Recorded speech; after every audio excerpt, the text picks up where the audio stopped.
Kan menyanter semuanya.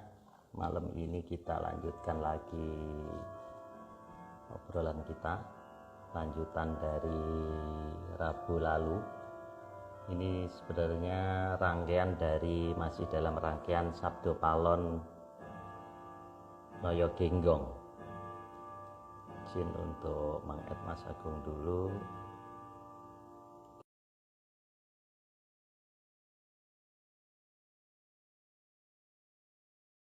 Play yang minggu lalu. Halo. Halo Pak. Halo, Mas Agung. Wah, ini Halo. Wildan kok kebalik ya? Miring. Miring ya. Setelan kameranya nih Pak. Kameranya. Wah, ini Agak tapi asik miring ya. juga. Iya, kalau Membuat bisa. dimensi baru ya. Oh ya udah nggak apa-apa, nggak apa-apa.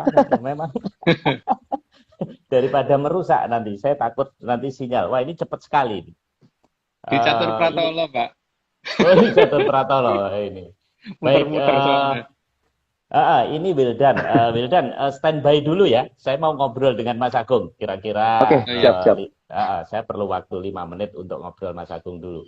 Mas Agung, Siap-siap. jadi malam ini kita episode ke-56, 9 Juni. Ini rangkaian dari minggu lalu yang Sabdo Palon Noyo Genggong. Nah, namun sebelum memulai ini, Mas Agung, saya mengintip channel YouTube Mas Agung ya. Ini Open mengenai mic. ya, ini ada rekan yang masih apa namanya masih bingung Kita di ini yang kanan di Pak. di mana sebentar ini saya cari dulu. Open mic itu di Ini, YouTube itu tulisannya nah, pakai MIK ya. ya MIK. itu ada rekan yang masih bingung itu kok nggak ketemu katanya. Nah, cuman di Coba sebelah agak ke kanan bawah. ini, sekarang ini ada Sebelah kiri sebentar bentuk Pak. Sebelah kiri agak matahari. bawah dikit. Sebentar Pak. Sebelah kiri agak bawah dikit biar gambarnya naiki apa turunin dikit, turunin dikit. Turunin Oke, supaya ini di scroll ya ini. itu tulisan itu di zoom Pak yang nama channelnya itu. Oh, Ya, ini Mas ya. turunin. Ya, ya, yang kiri bawah. Ini Mas Ya ya, itu ada open mic tulisan ya. open mic ya. Bisa di zoom nggak itu? Oh, Bisa digedein nggak? ini nggak bisa Mas. Ini saya deketin aja deh. Nah, Ya. ini open mic ya. Nggak gitu kelihatannya. Ya, open mic tapi pakai K ya, bukan pakai C. Oh, Jadi oke. itu kan pertanyaan-pertanyaan saya dari SD sampai SMA dulu yang nggak pernah kejawab sama guru, tapi malah bikin saya disetrap. Terus kemudian ada beberapa teman yang mengusulkan, Mas, ini pertanyaan-pertanyaannya lucu deh. Kita masukin YouTube boleh nggak gitu? Ini Mas ya. Ya. Ya, oke Mas. Jadi total pertanyaan saya waktu di les sama Mas Daan itu ada 56.000 pertanyaan dan itu belum pernah kejawab. Dan siapa tahu dengan dimasukkan ke YouTube ada yang bisa menjawab gitu loh Pak. Tapi ya tergantung Mas Daan sanggupnya berapa gitu per minggu mau berapa. Ini sementara kan kekuatan yang mengedit videonya 2 video per minggu.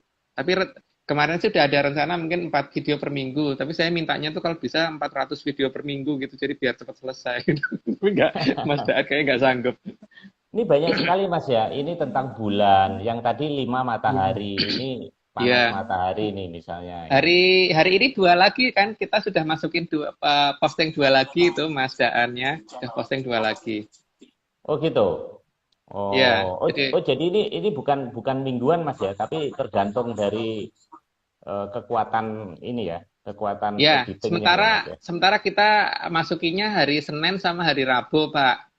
Senin Mhm. sama Rabu. Tapi nanti rencananya itu kalau bisa mungkin mau ditingkatkan jadi 4 kali. Ini lagi nyari temen yang Mas Daan lagi mencari teman yang bisa bantu ngeditnya itu. Jadi kalau kalau saya sih kalau bisa tuh ya 10.000 sehari gitu biar cepat selesai gitu loh, biar pertanyaan saya itu cepat selesai cepat kejawab karena saya penasaran banget Pak. Habis dulu kan kalau nanya saya kalau nanya disetrap itu mulai dari SD sampai ke SMA ya.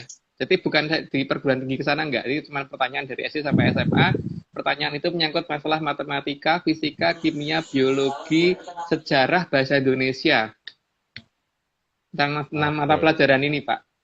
Ya maklum kan Oh. namanya, makanya sama Mas Daan saya di situ dikatakan sebagai pakar ketidaktahuan karena nanya mulu gitu. Makanya ini ada matahari, ada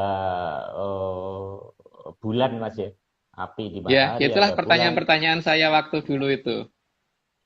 Ya, Hmm, pertanyaannya oke. orang yang nggak tahu kan, Pak. Siapa tahu kan yang ada yang pada melihat bisa membantu saya untuk menjawab itu gitu. Oke. Karena saya yakin pasti ada jawabannya, cuman sayanya yang nggak ngerti gitu kan. Oke. Baik Mas Agung, makasih atas penjelasannya. Rekan-rekan Saya terima bisa kasih Pak, ikutin. dibantu promosi di sini. Oh, saya Makasih. penasaran aja kok ternyata banyak hal. Kan taunya Mas Agung tuh hanya pakar Atlantis gitu loh, Mas. Taunya itu hanya ngomong tentang wayang, tentang itu. Ternyata jago fisika, jago kimia, jago matematika juga. Ini banyak yang tanya soalnya. Oke, Saya bukan makasih. jago Pak, kebetulan kebetulan bisa. Kebetulan bisa dan memang ada beberapa peralatan yang sedang masih saya rahasiakan untuk nantinya saya keluarkan ya, yang berhubungan dengan shift energi dan sebagainya. Tapi ntar deh, jangan sekarang. Mungkin waktunya belum Oh, tepat karena dari versi Menyan berdasarkan kontak dengan Menyan belum diizinkan untuk Dian sekarang. Tapi beberapa mungkin pernah saya bicarakan dengan Pak Marius, tapi nantilah kita pasti nanti akan kita keluarkan, tapi belum waktunya kalau sekarang.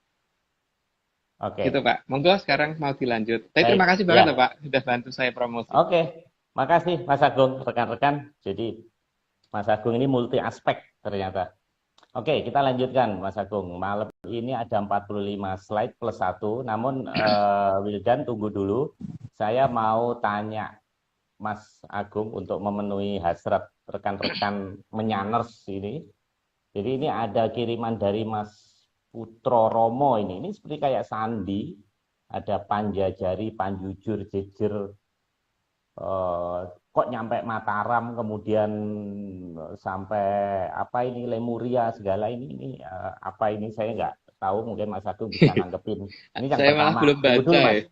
Ya ini Panjajari, Panjujur, Jejer, Jajar, kok seperti kayak Sandi atau apa Mataram, ya mungkin hubungan Pajajaran dengan Mataram ini Mas. Kemudian yang kedua, nah ini yang menarik Mas. Yang kedua ini adalah, ini saya agak mundurin ya biar view-nya pas. Nah, ini adalah meteor katanya yang tertangkap di Merapi ya. Nah, ini saya cepetin di menit kedua, detik ke-23. Ini rekan-rekan perhatikan di, nah ini detik ke-20, perhatikan di detik 23 dan 24. Nah, di sini. Jadi pada saat terjadi ini ledakan atau dentuman ini, di sini ini ada naik, ada seperti kayak cahaya yang naik. Ini yang banyak dipertanyakan. Ini saya play sedikit lagi ya. Nah, tolong diperhatikan. Nah, ini kayak ada naiknya di sini. Ini sekali lagi ya. Ini mulai 20. Nah, ini perhatikan di sini. Nah, ini. Nah, itu. Nah ini jadi fokusnya bukan di sininya, bukan di dentuman di sini ya, tapi di sininya ada yang naik. Karena kok seperti ada cahaya naik. Nah itu yang kedua Mas Agung. Kemudian yang ketiga ini di Gunung Raung ya. Di Gunung Raung ini saya lihat yang di Kompas saja ini kilatan kilatan di Gunung Raung. Nah ini. Jadi ini ada berita yang menghebohkan. Ini Kompas pada Jumat 4 Juni. Jadi di sini ada soal kilatan cahaya dan suara dentuman di Gunung Raung ini kata Lapan. Nah ini banyak teori. Nah saya pengen menunjukkan ini. Ini ada kilatannya jelas sekali ini seperti ini. Nah saya ingat pada saat episode yang ke 2 minggu lalu, tanggal 26 Mei, itu kita membahas ini Mas Agus. Nah, masih ingat mungkin rekan-rekan, ini adalah episode 54, slide 36. Seharusnya turunnya wahyunya Mataram ada di Kelapa Nunggal. Maka kerajaan Mataram seharusnya juga tidak jauh dari Kelapa Nunggal. Nah, Mohon Mas Agung tanggepin loh. Ini kok hilang Mas Agung? Wah, rupanya ada, maaf kawan. Ini Mas Agung kok tiba-tiba hilang. Nah ini, saya invite lagi.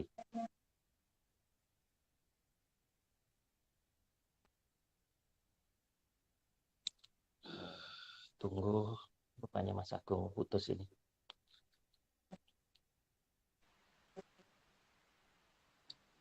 Saya tadi nggak ngerti kenapa tiba-tiba saya hilang gitu. Mungkin kena kilatan tadi, Mas. Tadi pas kilatan itu terus Mas Agung juga ikut menghilang. Gimana Mas Agung? 3 pertanyaan tadi. Terutama 2 yang Yang terakhir. pertama Apa, saya Mas? kurang ngeh dengan maksud pertanyaannya apa. Tapi yang jelas kan di sini saya menjelaskan tentang keberadaan Mojopahit yang jajarin Kayangan itu kan saya tidak menyebut nama kerajaan Pajajaran ya. Jadi Pajajari itu karena dia menjajari kemampuan yang ada di Kayangan. Berarti bukan kemampuan yang ada di bumi yang dia sejajarin gitu loh. Dan memang posisinya harusnya nggak jauh-jauh dari Cibubur sebelah timur ya. Yang saya maksudkan seperti itu. Jadi kalau tadi kata-katanya sangat panjang dan saya bacanya puyeng gitu maksudnya apa gitu. Itu nggak ngerti maksud pertanyaannya di mana. Tapi yang jelas kalau saya akan menyatakan bahwa eh, nama lain dari Kerajaan Majapahit selain Wirwotekno adalah yang tempat yang menjajari Kayangan gitu. Terus untuk yang Hmm. kedua, untuk yang di Gunung Merapi itu kan memang ya mungkin akan kejawab dengan seluruh slide yang ada di hari ini sama nanti yang di 57 ke atas. Jadi setelah Jaya Anggota Balik nanti ya. Karena mulai minggu depan kan Jaya Anggota Balik partnya dari part sekian sampai part sekian. Nanti tergantung bosannya sampai berapa gitu. Yang ngasih tahu.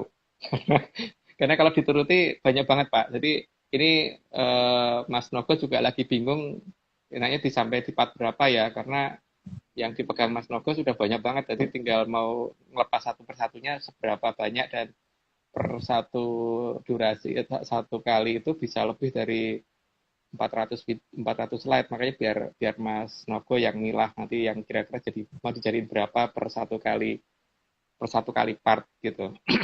Terus untuk yang Gunung Raung kan memang Pak Marius kan punya janji toh untuk nyari keratonnya di Pitaloka di sana tuh sudah diundang, ayo sudah dikasih tanda ini loh daerah sekitar sini loh keratonnya gitu. Itu kan memang beliau tuh orang Jawa Timur gitu loh. Jadi selama ini kan diklaim sebagai orang Jawa Barat. Ya terserah yang mengaku bahwa apa menganggap bahwa beliau orang Jawa terserah. Tapi saat ini beliau pengen dibuktikan bahwa posisinya ada di Jawa Timur dan nggak jauh dari daerah itu gitu loh. Loh lokasinya gitu. Hmm. Kan yang minta Ya, dikasih tanda Pak Marius kan waktu itu yang minta kira-kira sebelah mana gitu kan Pak Marius yang minta itu kan ya, udah dikasih tanda sekarang. ya. Tinggal Pak Marius kapan ke sana, ayo. Karena kan yang waktu itu janji Pak Marius, ayo. Nanti setelah COVID, Mas. Setelah COVID. Nah, kalau yang Merapi gimana, Mas? Itu seperti ada 2 cahaya itu, satu turun, satu naik itu. Kan memang ini sudah hampir saatnya nagih janji ya Pak. Berarti akan ada yang datang dan akan ada yang pergi karena kan memang janji sudah akan ditagih. Nah, nanti mungkin penjelasannya akan lebih detail itu kan hari ini tuh dianggap aja ini ya Pak, kata pengantarnya ya. Karena kan isi ceritanya tuh isi ceritanya nagih janji ada di Jaya Anggota Balik kan Pak. Dan itu masalahnya baliknya kan nggak cuma satu yang kan balik itu loh. Jadi ada berapa banyak sih yang akan balik itu nanti akan gitu. Jadi kalau dijelaskan secara ini mungkin malah kurang jelas. Jadi mungkin ngikutin ini aja setelah ini. Kemudian besok yang di 57 itu akan mulai lebih lebih detail ininya ya. Tapi memang tidak detail banget pasti karena ya harusnya 400 slide pasti sama Mas Timi paling ya sama Mas Nogo paling cuma ditulis cuma dijadiin 40-an ya. Sekitar 10 Hmm. persenan. Ditambah dengan nanti nggak tahu ada berapa part karena kan kita juga harus melihat pada bosen nggak sih kalau terlalu banyak gitu loh di bagian Jaya Anggota Balik karena memang banyak banget yang akan kembali yang akan kembali itu apa ini kata pengantarnya hari ini Pak. Nah itu yang akan Oh, menjelaskan tentang Merapi itu cuman masalahnya kan ini kalau dijelaskan pendek nanti nggak akan ngeh makanya menjelaskannya harus per seperti ini gitu loh menurut saya. Gitu Pak Ya. Marius. Tapi hari ini sebenarnya rangkaian minggu lalu kan Mas, Rabu lalu kan, Sabdo Palon Noyo Genggong itu kan, Dari kan ya, masih iya, satu 55, rangkaian. 56, 57 ke atas rangkaiannya itu semua, Pak. Cuman ini kan memang beda ininya ya, apa namanya? Beda judulnya saja, tapi sebenarnya itu berurutan sih. Karena kita juga Hmm. bingung ketika diminta untuk menjelaskan satu begini kan, karena apa ada beberapa hal yang bikin kenapa harus kita pisah-pisah seperti ini? Karena kalau kita jelaskan secara langsung nanti Kilora Sabdo Palon sama Nayo Genggong dianggap kejem. Jadi kita akan menjelaskan bahwa beliau tidak kejem, tapi masalahnya itu yang dibawa turun anugerah. Cuman anugerah ini kalau yang menerima tidak sanggup bisa jadi bahaya gitu kan. Seperti seperti Pak Marius kalau beliin motor buat orang gitu. Kalau motor itu dibuat berangkat kerja atau buat ke sekolah atau buat kuliah itu nggak apa-apa. Tapi kalau dipakai itu nabrak truk kan salah toh Pak. Jadi ini kita harus menjelaskan dulu bahwa akan ada anugerah yang diberikan bentuknya seperti ini. Nah ini harus digunakan dengan benar gitu kan. Nah ini kata pengantarnya hari ini. Dan untuk yang besok itu baru apa aja sih gitu loh. Gitu. Oke. Dan ini memang berhubungan banget dengan Merapi. Gitu. Baik, Mas Agung, makasih. Kita mulai. Namun sebelum mulai saya perkenalkan pembaca berita jam 9 TVRI malam ini. Dulu kan kita jam 9 kan baca berita ya. Ini namanya Wildan Baraba. Nah, ini bukan orang sembarangan Mas Agung ini. Dia ini punya komunitas namanya Ya. Milenial Cinta Budaya di Instagram. Ini saya intip. Wah, Ini luar biasa. Jadi ini IG-nya luar biasa. Memang dia punya gerakan ini.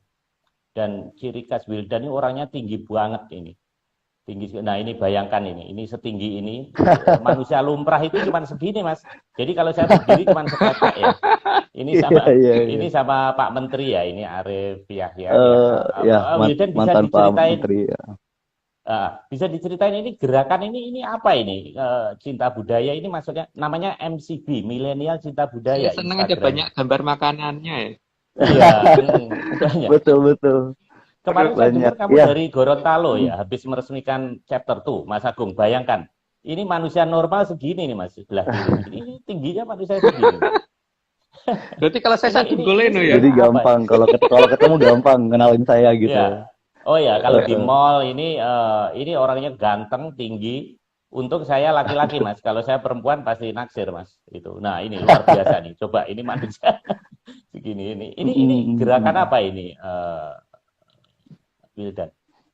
Ya, baik. Terima kasih Pak Marius. Sebelumnya sudah diberikan kesempatan saya untuk ikut hadir di Atlantis Series kali ini ya, yang seri ke-56 nih ya, Sang Jaya Kawijayan. Teman-teman, perkenalkan saya Wildan dari Milenial Cinta Budaya atau yang biasa kita sebut dengan MCB. Di sini kita memang bergerak untuk mencoba mengajak milenial. Kita menggunakan rentang usia yang disediakan oleh PBB, yaitu rentang kelahiran ya 1980 hingga kelahiran 1994, yaitu kisaran antara usia 17 hingga 40 tahun saat ini gitu ya. Di sini kita coba mengajak untuk kemudian teman-teman milenial ini untuk belajar, satu, untuk lebih aware dengan kita punya budaya Indonesia yang sangat kaya, dan juga kemudian tindakan lebih lanjut adalah kita berpartisipasi langsung dalam upaya pelestarian dan juga paling utama promosi. Promosi di sini memang agak tricky ya. Kata promosi di sini sering disalahartikan karena kita dianggap mempromosikan budaya Indonesia keluar. Cuma menurut kami yang paling penting adalah budaya kita, budaya Indonesia ini kami promosikan ke generasi setelah kami, yaitu generasi Z yang kelahiran 94 hingga kelahiran 2010, dan kemudian hingga generasi post milenial ya, atau generasi alpha itu yang kelahiran 2010 hingga seterusnya hingga sekarang gitu. Nah, memang di sini gerakan-gerakan yang kami lakukan berdasarkan 10 departemen yang kami buat. Di situ artinya kami sudah membuat turunan dari apa sih budaya yang kami ingin terjun gitu ya ke bidang itu. Ada 7 yang memang tadi seperti kuliner gitu ya, kemudian ada spa, kemudian ada masalah kerajinan Nusantara, ada masalah kesenian dan olahraga gitu ya. Juga ada departemen pendukung seperti IT-nya, karena kami percaya milenial kuat dengan IT-nya dan juga kuat dengan masalah Ya. digitalisasi. Berikutnya selebihnya Oke. ya departemen-departemen pembantu seperti OKK segala macam. Dan kita memang ini yang kedua kali ya Pak Marius ya, karena pertama kita Ya. sudah pernah Jadi kolaborasi ini Mas bareng di Agung, saya webinarnya itu MCB ya, betul. dikerjain. Jadi saya dijadikan pembicara mengenai spa ini. Bayangkan, mungkin Ya, ketahuan betul. saya tertangkap kamera suka main di spa mungkin. Jadi saya dijadiin. Cuman karena saya lihat cakep-cakep ya oke lah. Ini Tapi luar ingat biasa nggak Mas ketika Agung? itu. Saya pernah tanya dulu. Saya pernah Luar tanya biasa dulu ketika itu. apakah di relief itu ada spa. Ini kurang ajar emang si Wildana ini. Saya ditulis budayawan di sini. Kurang ajar. Cuman karena ini cakep-cakep ya oke lah gitu. Gitu Mas Agung. Oke Luar ya, biasa Wildan karena ya. ketika itu Pak Marius bisa memberikan wawasan yang sangat-sangat bermanfaat bagi kaum milenial gitu ya, untuk mempelajari bahwa spa itu tidak seperti apa yang spa yang sekarang gitu. Kita punya sejarah dan budaya spa yang sangat luar biasa hingga bisa ditelisik ke Candi Borobudur ketika itu ya, Pak Marius ya. Oke, Baik, Wildan terima kasih. cukup luar Terima kasih biasa Pak Marius. ini. Makasih ya, Wildan mewakili. Ya, Moga-moga nanti Atlantis juga dipromosikan di Instagram kamu ya. siap. Kita udah Ini follow juga bagian Atlantis dari dari kapan? budaya ini ya. Iya, betul. Makanya dirajakan dari Oke. Pak Marius, langsung saya, oke siap Pak Marius. Sama channel YouTube saya open mic Mas, tolong dibantuin. Oh Oh ya, boleh, boleh. itu Namanya juga Supaya open mic open ya? mic. Mic-nya pakai K ya, bukan pakai C. Oke, Jadi siap. open spasi MIK gitu. ya. Karena Oke, nanti saya ada subscribe. 56.000 pertanyaan yang nanti nggak tahu akan sampai berapa, sekuat-kuatnya yang bikin ini aja deh. Ini Yang- saya boleh yang nambah bikin- pertanyaan atau saya jangan nambah-nambah pertanyaan nih sebaiknya. Ini Kalau para bisa tuh ada ahli-ahli yang- semua nih. Kami kan Ya. junior-junior masih belajar banyak gitu ya. Iya. Kalau saya kan cuma tukang nanya Mas, tukang jawab. Siap. Oke, Oke. baik. Kita lanjutkan. Terima kasih. Kita mulai, Wildan. Ini sudah Oke. lewat beberapa menit. Iya, slide pertama. Silakan. Oke, baik. Saya coba akan memandu ini ya untuk pembacaan slide. Kita sekarang udah di seri ke-56 dengan judul Sang Jaya Kawijayan yang merupakan rangkaian tidak terpisahkan dari seri ke-55 sebelumnya terkait dengan Ki Lurah Sabdo Palon dan Ki Lurah Naya Genggong. Ini kedua sosok ini memang kalau saya ke Ceto ini selalu duduknya saya nyamannya tuh di depan artanya Sabdo Palon ini nih. Jadi akan menarik buat saya pribadi dan juga menambah wawasan buat saya pribadi.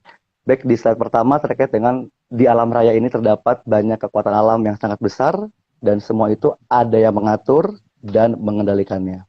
Ya, maksud saya gini ya, bahwa alam ini ada sebagian yang kekuatan diserahkan ke manusia gitu loh. Jadi mungkin sudah saatnya kita tidak menganggap itu mitos lagi gitu. Karena kan saat ini kita dipaksa untuk mengatakan bahwa orang bisa mengendalikan hujan itu mitos. Ternyata di lapangan golf ada gitu kan. Kita dipaksa loh oleh pihak barat untuk mengatakan bahwa itu nggak ada gitu. Orang kebal peluru itu nggak ada. Ternyata banyak di orang Dayak itu ada yang seperti itu, di Sulawesi ada yang seperti itu. Ya, hal-hal seperti ini harus mulai dipahami dan jangan dianggap itu cuma mitos gitu loh. Karena saat ini digeser ke arah bahwa ini pasti nggak ada, ini pasti kalah sama sains, ini pasti kalah sama teknologi. Belum tentu, malah teknologi mungkin yang kalah sama itu gitu loh. Gitu Pak. Maka saya ingin mencoba membuka secara bertahap bahwa apa sih sebenarnya Jaya Kawijayan itu gitu. Oke, sekarang lanjut ke yang kedua Mas. Oke, baik, di slide kedua terkait dengan kekuatan alam yang ada di alam bila dibiarkan liar dapat membuat alam raya menjadi berantakan. Akibatnya akan berpotensi untuk tidak menunjang keberadaan kehidupan lagi. Ya. Silakan, Pak. Ada banyak hal. Misalkan kalau ada air dalam volume sangat besar, itu kalau kita biarkan liar, maka dia akan nerjang rumah sana sini kan. Tapi kalau misalkan kita bikin bendungan, itu kan bisa digunakan untuk pariwisata, bisa digunakan untuk pembangkit listrik dan sebagainya, itu yang kelihatan ya. Itu demikian juga untuk Jaya Kawijayan yang tidak kelihatan. Jadi karena semuanya itu ada yang bawa, seperti angin, badai dan sebagainya itu ada yang bawa. Itu semua harus ada yang bisa nangkep. Kalau nggak ada yang bisa nangkep, ya mereka akan keluyuran sampai ada yang nangkep, gitu. Kalau tidak ya mereka bisa tendang sana tendang sini karena ya memang sana juga nyari wadah. Ya kalau wadahnya merasa bahwa dia adalah mitos kan jadi nggak nyambung gitu. Monggo dilanjut Mas. Baik, berikutnya ini terkait dengan kekuatan alam. Ada yang hanya dimiliki oleh para sanghyang dan tidak diberikan ke pihak manusia. Karena bisa membahayakan kelangsungan keharmonisan Triloka Buana. Ya, memang kekuatan itu banyak ya. Jadi kalau misalkan manusia sampai diberi kekuatan yang sangat berlebihan, ya memang yang namanya manusia pasti kadang-kadang juga tidak ini ya, tidak bijaksana kadang-kadang. Tapi ada yang bijaksana ya. Tapi kalau kita memegang sesuatu yang sangat tinggi, kadang-kadang kan justru akan membuat kita menjadi apa-apa itu bisa dikerjakan begini. Kalau perlu kadewatan selalu turun gitu kan.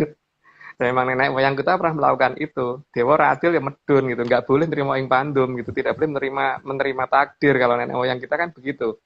Makanya ketika negara kita itu dulu yang namanya Mojopahit itu ada di tanah Jawa, maka kalau bisa harus ekspansi sampai mana-mana, tidak boleh menerima ing pandum cuma di Jawa Barat saja gitu. Gitu. Tapi Jawa ya Barat makanya masuk. harus ada pembatasan kekuatan gitu. Pembatasan sampai Hmm. di pada titik yang benar-benar ada manfaatnya dan tidak kemudian terlalu berlebihan gitu. Oke, lanjut Mas. Nah, ini terkait dengan berikutnya.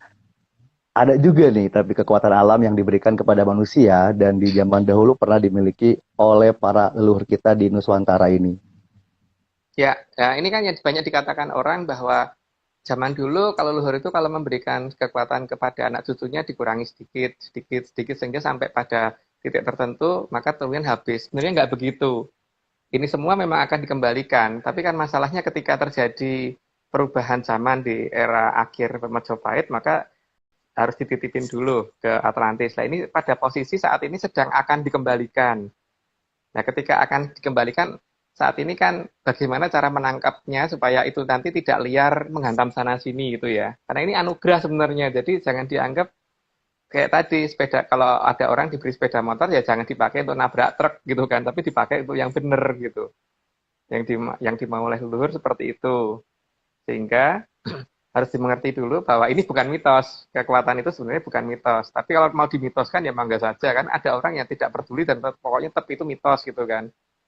Karena ini kan kasusnya seperti ini ya. Kalau misalkan kita melihat listrik, listrik itu listrik itu kita nggak bisa lihat. Tapi kalau megang kesetrum ya kesetrum gitu kan. Tapi ngelihat nggak bisa. Tapi kalau itu dianggap mitos, ya monggo terserah gitu kan. Gitu Mas Wildan. Oke dilanjut. Iya, iya, iya. Nah, ini menarik ya, karena selain adanya tadi yang dipaparkan juga, alam ini juga punya aturan sendiri Pak ya. Yang artinya aturan alam mungkin berbeda dengan apa yang diwariskan oleh para leluhur, sehingga tidak sinkron kadang-kadang dengan kehidupan di Arcapada atau di bumi ini Pak. Ya, karena alam punya aturan sendiri, maka supaya arcapada ini harus bisa hidup, sehingga harus ada yang sanggup untuk mengatasi ketika aturan di luar itu tidak sinkron dengan di bumi. Contohnya kita pernah terjadi yang namanya zaman Koloterto. Itu sampai 1 zaman penuh. 1 zaman itu berarti sekitar 1 zaman kolo itu kan 3 mangsa kolo. 1 mangsa kolo itu sekitar 100 tahun matahari. Jadi cukup lama sekali. Supaya itu tidak terjadi lagi, maka memang harus ada yang bisa ya ya mulai waktu itu kan kemudian Sang Prabu Watugunung naik ke Kayangan untuk menghentikan itu kan, sehingga Broro Guru dipaksa turun. Jadi kalau misalkan itu kan sebenarnya untuk ani ya, ketika alam ini tidak adil terhadap manusia, manusia harus sanggup gitu. Jadi jangan kemudian karena sana bertoro terus kemudian kita harus tunduk terus, enggak. Ada saatnya kalau memang salah ya harus disuruh turun. Dan itu berarti kita harus punya kemampuan untuk mengatasi itu, bukan kemudian hanya bisa meminta saja, tapi kita nggak bisa bertindak. Nah, kekuatan alam yang bisa kita pegang ya harus kita pegang, jangan kita anggap mitos gitu. Oke, Mas, lanjut. Oke. Tadi sudah dijelaskan bagaimana kemudian dari mulai leluhur gitu ya, ada sanghyang, kemudian juga ada alam yang punya aturan sendiri. Kemudian pasti berikutnya adalah kita sebagai manusia gitu Pak ya. Dan disinilah mungkin diharapkan oleh para sanghyang di Kahyangan supaya manusia juga mengambil peran untuk ikut mengatur alam raya dengan cara yang bijaksana.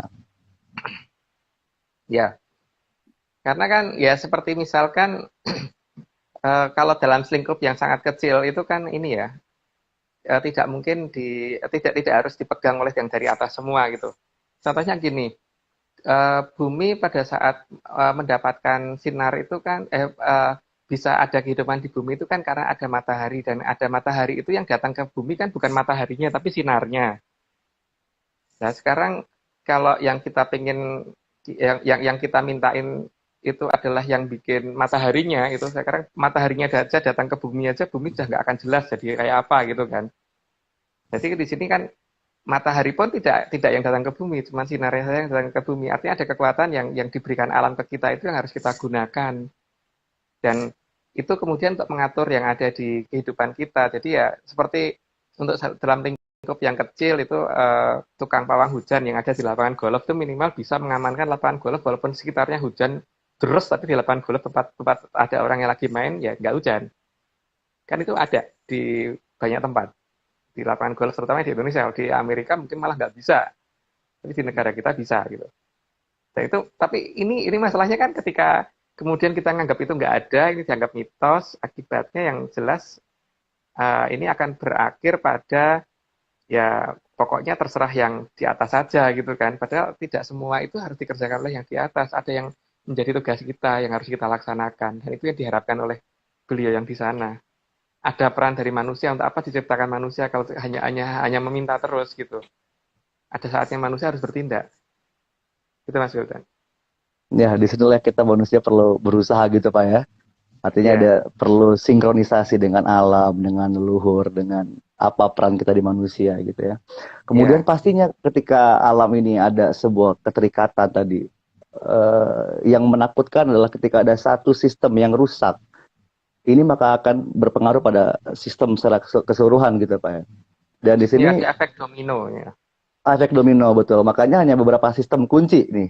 Ada beberapa sistem yang tidak kunci yang diberikan toleransi batas kerusakan, tapi itu nggak boleh fatal. Nah ini bagaimana kemudian penjelasannya nih? Apakah ada batas-batas yang boleh kita dobrak untuk kemudian kita mencapai tujuan kita sebagai manusia itu? Silakan, Ya Pak. harus. Makanya ini sungguh sangat aneh ya ketika ada istilah nirmo ing pandum, karena ketika saya berhubungan dengan leluhur itu sangat marah kalau kita jawab dengan kata-kata nirmo ing pandum.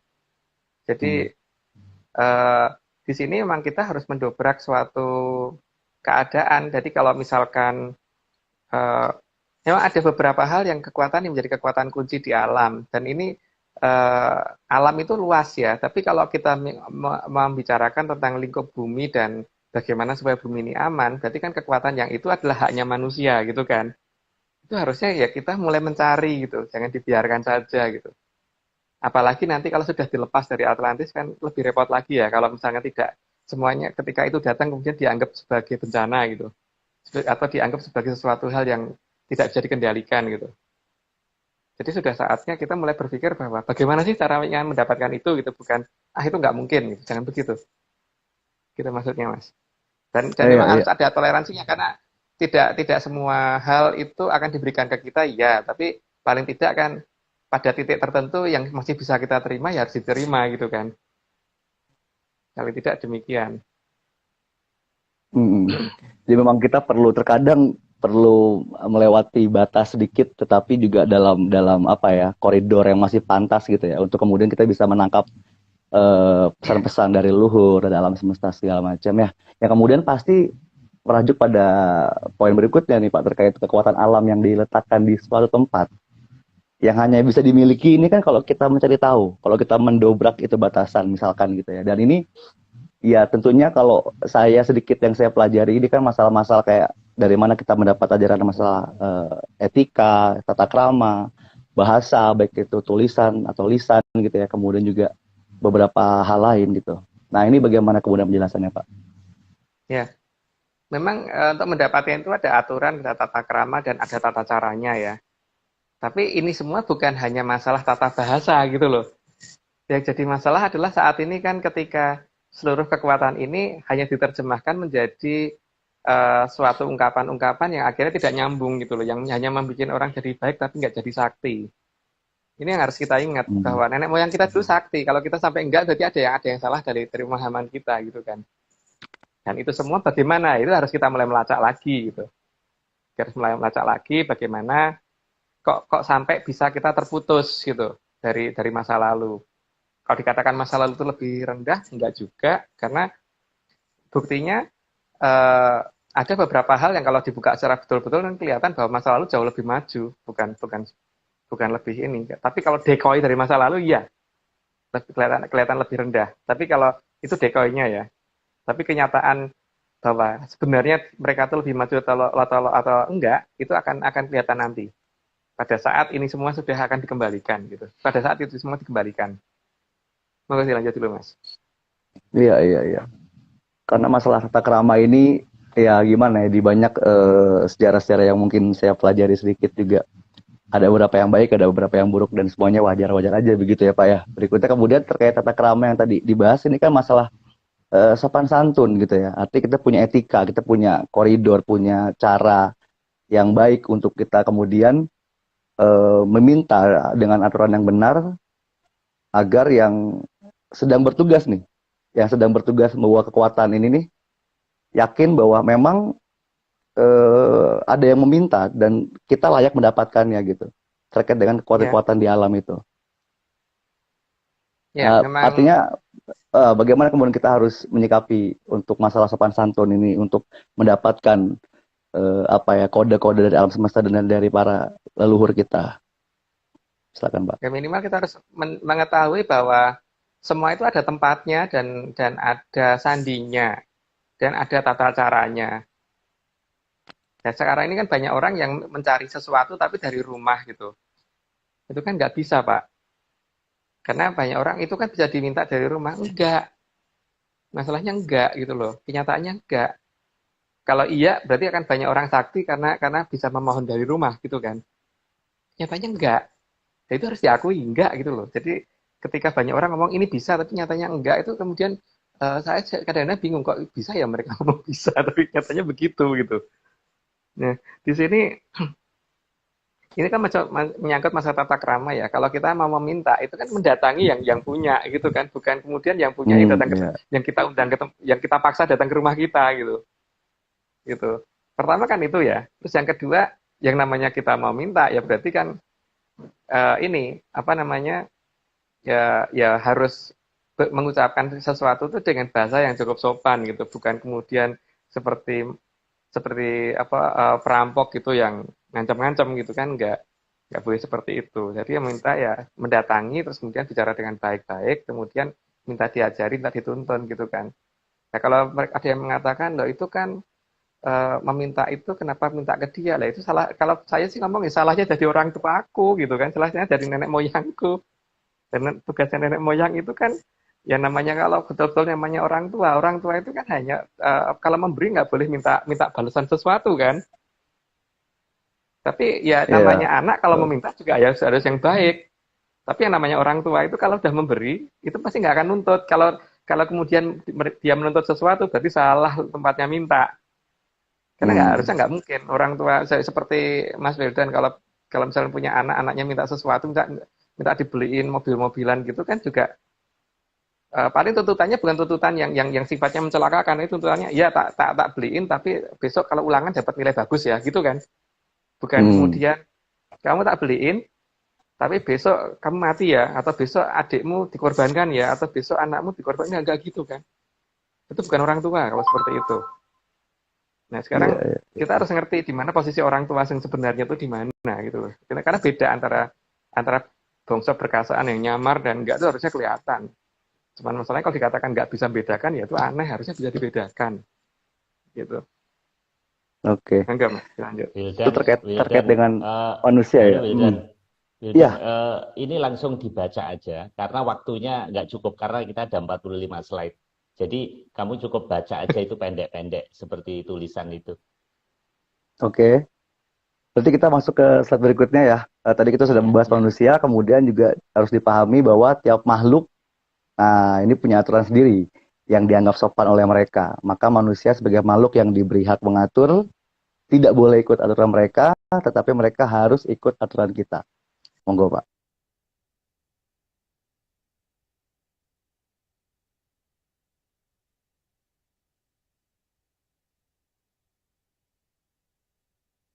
halo Mas Agung.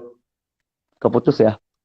Enggak, Mas Agungnya kelihatannya dari tadi sinyalnya kurang bagus memang. Halo,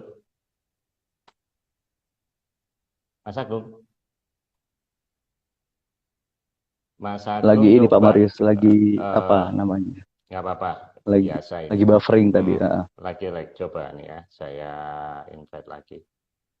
Oke, kita tadi di slide 10, ini sekarang ya Tunggu dulu. terkait dengan heeh.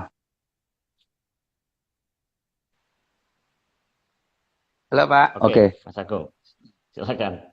silakan dilanjut Mas maaf Agung terkait nih, dengan heeh, soalnya nggak di adanya rumah, oke, soalnya nggak di rumah ini bukan di rumah yang di Cibubur, ini Oh, yang di biasa. Oh, Jati Asih soalnya. oke, oke Mas Oke, baik. Agung, lanjut aja silakan. Mas. Pak Agung terkait dengan adanya makhluk lain yang punya aturan sendiri dan dianggap sopan oleh mereka, juga kita sebagai manusia diberi hak mengatur, tidak boleh ikut aturan mereka, tapi mereka yang harus ikut aturan kita. Makhluk-makhluk selain manusia nih, Ya, silakan Pak Agung. ya walaupun walaupun apa walaupun mungkin yang terlihat sekalipun ya. Kalau kita ngomong ya nggak terlihat kan mungkin orang akan bingung ya. Yang terlihat aja deh. Kalau kita lihat ayam, ya kita jangan ikuti aturan ayam itu karena ayam itu tinggalnya di kandang gitu. Masa kita mau ikut tinggal di kandang kan enggak. Ya kita harus membikinkan kandang untuk dia untuk tinggal di situ, bukannya dia ikut tinggal di rumah atau tidur di kasur gitu kan. Begitu juga untuk makhluk-makhluk yang ada di bawah kita. Ya kita sediakan tempatnya, tapi dia tidak tinggal dalam rumah kita. Tapi dia harus menjaga tempat kita. Makanya seperti kalau kita punya hewan piaraan kan, seperti anjing gitu. Anjing itu kan tugasnya jaga di luar gitu kan. Untuk anjing yang besar, untuk anjing yang untuk lucu-lucuan ya mungkin di dalam rumah gitu. Tapi untuk anjing yang kayak herder gitu kan untuk menjaga di luar dan itu ada tempatnya sendiri dan tempatnya makan itu juga beda dengan tempatnya makan kita kan. Tempatnya mandi juga beda dengan tempat mandi kita gitu. Dan caranya mandinya pun juga beda gitu. Jadi ya itu aturan mereka bagi mereka mungkin makan di bawah itu baik. Seperti ayam kalau kita kasih beras makan sambil duduk di tanah itu benar. Tapi kan manusia nggak boleh ngikutin itu kan. Ya, tapi mereka harus ngikutin aturan kita bahwa aku tinggal di sini, aku makan begini, tata caraku begini ya. Kamu harus ngikutin tata caraku, tapi yang tidak bisa kamu ikuti yang memang tidak usah diikuti, tapi kamu nggak boleh ganggu gitu kan. Nggak boleh ganggu, nggak boleh rusak. Yang jadi masalah adalah ketika kita berhadapan dengan suatu hal yang saat ini tidak bisa kita lihat, yang seharusnya kita tundukkan, yang seharusnya bisa dilihat. Nah, karena perubahan tradisi, kenapa ini jadi nggak bisa dilihat, gitu kan? Karena saya masih inget banget di zaman saya kecil dulu, kita tuh sering main kayak bikin ini towok gitu. Jadi anak kecil tuh kalau ketemu kuntilanak tuh kita kejar-kejar gitu karena kita tangkap mau kita pakai untuk bikin mainan gitu kan. Nah, Nah, zaman sekarang ini saya bingung. Orang dewasa ketemu kuntilanak pingsan gitu loh. Padahal itu mainan anak kecil. Ya nggak tahu kalau itu dikatakan salah, tapi pada zaman dulu kayak manusia itu punya wibawa yang lebih besar terhadap hantu gitu loh. Sekarang kok hantu kayak punya wibawa gitu kan aneh. Harusnya kan mereka tunduk sama kita kok sekarang jadi gitu. Zaman dulu tuh kita habis main kita buang mereka di tempat yang kita pagerin sehingga dikatakan tempat anak buang jin. Begitu saya pulang kampung saat ini kok tempatnya berubah namanya menjadi tempat jin buang anak gitu. Hal-hal seperti ini yang saya nggak ngerti kenapa bisa berubah seperti itu. Makanya iya, saya iya. pengen berusaha mengembalikan ini semua ya. Tapi bukan berarti wajib diikutin, tidak wajib. Atau dianggap mendongeng juga lebih baik daripada dianggap serius gitu. Mana dilanjut Mas? Oke, berikutnya terkait dengan dalam mengatur alam raya ini, leluhur kita pasti punya bahasa khusus ya, Pak ya, atau yang dikatakan mantra atau sandi untuk mengendalikan kekuatan alam ini. Dan alam tidak akan bereaksi kalau seandainya sandinya salah. Jadi jika alam tidak ada reaksi, bukan berarti mantra yang asli itu mitos atau tidak ada. Tapi ada yang salah dengan mantra yang kita miliki sebagai manusia. Ya, ya seperti kita kalau misalkan buka laptop, kemudian di laptop kita, laptop itu di password. Kemudian kalau password kita salah, ya bukan berarti kemudian bahwa password itu mitos Hmm. kan. Nah saat ini kan orang langsung begitu saja, oh ini nggak berfungsi, berarti ini mitos gitu kan. Terlalu gampang mengatakan mitos tentang sesuatu hal yang sebenarnya bukan mitos gitu. Hanya gara-gara karena tidak tahu sandinya apa, sehingga dengan gampang ngapakan, oh itu berarti mitos. Gitu Mas, mau dilanjut. Iya. Analogi yang bagus, keren Pak Agung.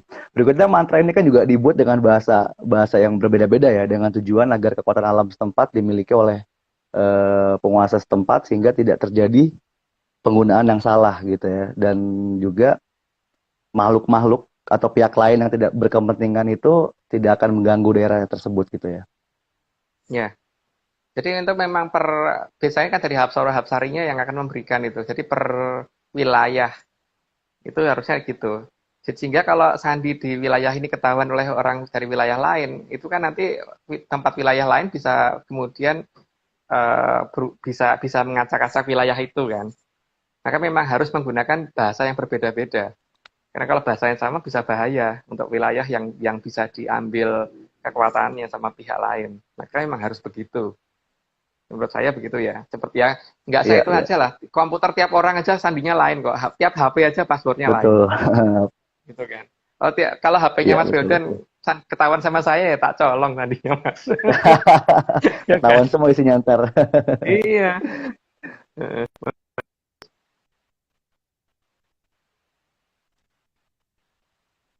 Oke. Inilah ya masalah bahasa atau sandi ini kan juga sangat menentukan kekuatan alam akan mendekatkah atau malah akan menjauh atau malah yang berbahaya memangsa pihak yang merasa berhak menerimanya. Jadi bisa sangat berbahaya bagi pihak yang mencoba-coba atau malah bisa menghilangkan bahaya kalau jatuh ke pihak yang tepat. Gitu Pak Agung ya. Pesawat terbang itu namanya pesawat. Aduh.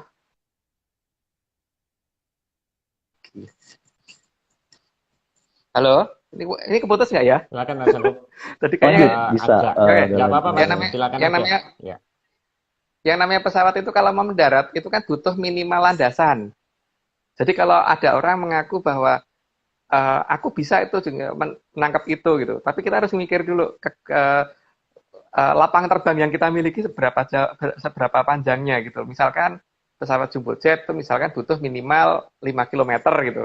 Nah kalau kita cuma punya landasan sebesar 100 meter ya pesawat nggak akan mau mendarat Pak. Mendekat pun nggak mau gitu kan. Tapi kalau landasan yang kita miliki misalkan panjangnya 6 km ya dia pasti mau mendekat dan mau mendarat. Nah, di sini. Tapi kan kalau misalkan dia dipaksa untuk mendarat ya malah merusak kan wilayah itu. Yang di tempat yang diturunin si pesawat tadi gitu. Ya gitulah. Jadi memang kadang-kadang kita harus ngerti juga kalau gelas kita itu ukurannya cuma 1 liter, sedangkan yang akan datang itu 100 liter, ya kita harus ngerti bahwa itu bukan jatah kita gitu kan. Gitu. Iya betul sekali. Artinya jadi kita harus ngerti volume yang kita sanggup berapa, itu harus tahu. Nah ini mungkin berikutnya ada minta penjelasan nih Pak ya terkait dengan bahasa kekinian di Jawa atau bahasa sandi atau mantra yang dikumpulkan dalam suatu mantra yang bernama Sastra Jendra Hayuningrat. Pak Agung, monggo mungkin bisa dijelaskan. Ya memang itu masalah sandi ya, masalah sandi dan mantra, dan yang namanya sandi itu kan harusnya ya begitu, jadi tidak kemudian harus diterjemahkan. Seperti misalkan Mas Wildan punya HP dikasih passwordnya tuh kan tidak harus diterjemahkan. Atau gini aja deh, Windows itu kan artinya jendela, tapi kalau dikliknya ditulis jendela enter gitu kan juga nggak jalan, karena memang itu ya namanya itu gitu kan. Dan kadang-kadang yang namanya password itu tidak nyambung dengan apapun, bahkan mungkin tidak ada artinya. Bisa aja kan kita bikin password misalkan 12 ambuh gitu, atau ACPA gitu.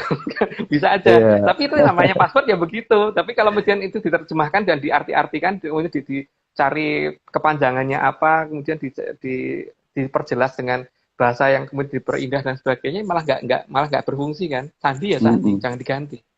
Betul. Jangan diterjemahkan. Gitu. Dan ada yang memiliki itu sendiri gitu ya. Jadi ya sudah, yang memiliki itu yang berhak kemudian untuk mendapatkan kekuatan dari makna di balik sandi itu gitu ya.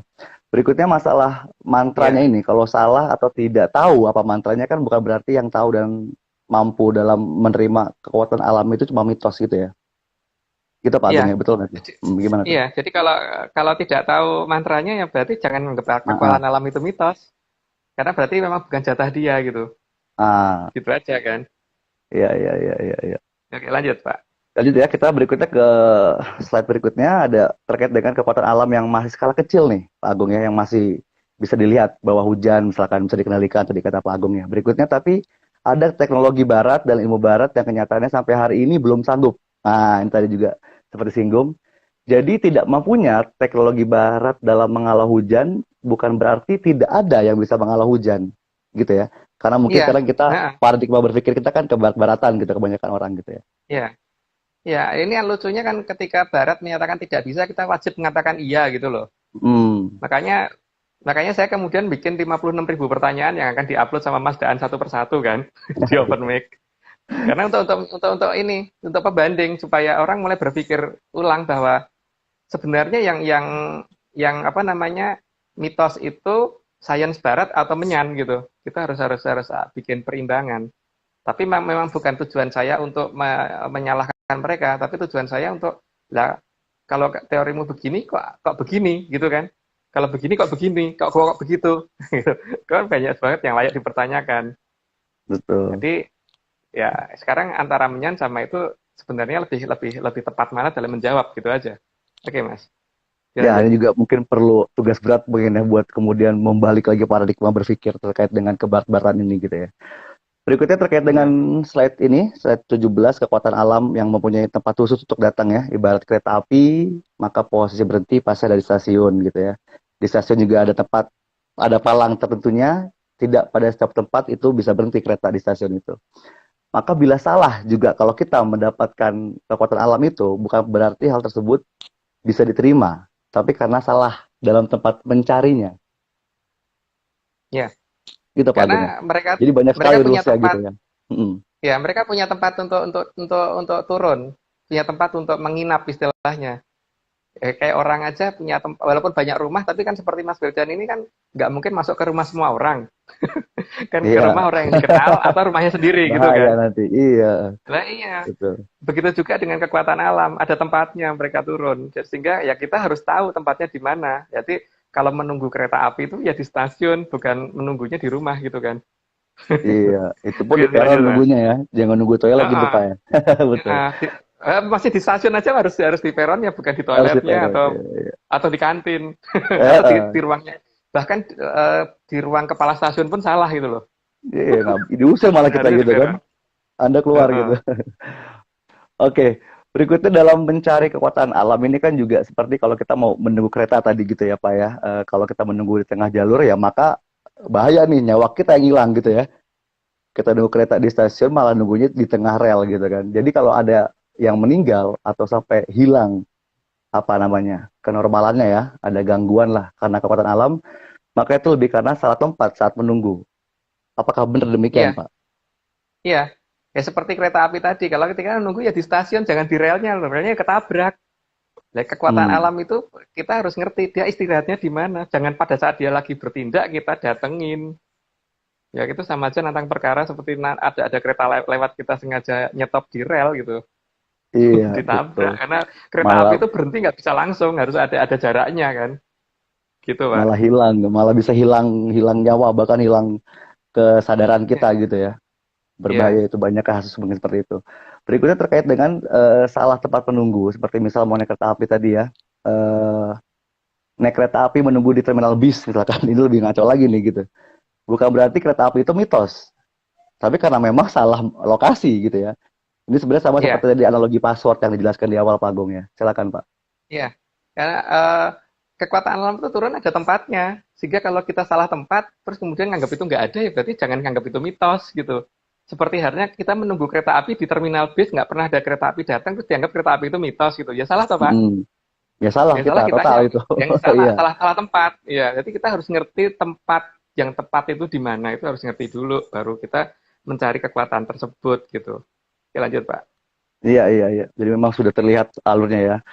Meskipun misalkan kemudian tahu bahwa dekat rel itu tidak berbahaya, tapi tetap saja kereta api tidak akan berhenti selain di stasiun gitu ya. Dia pasti berhenti di stasiun. Jadi terkait dengan itu betul sekali.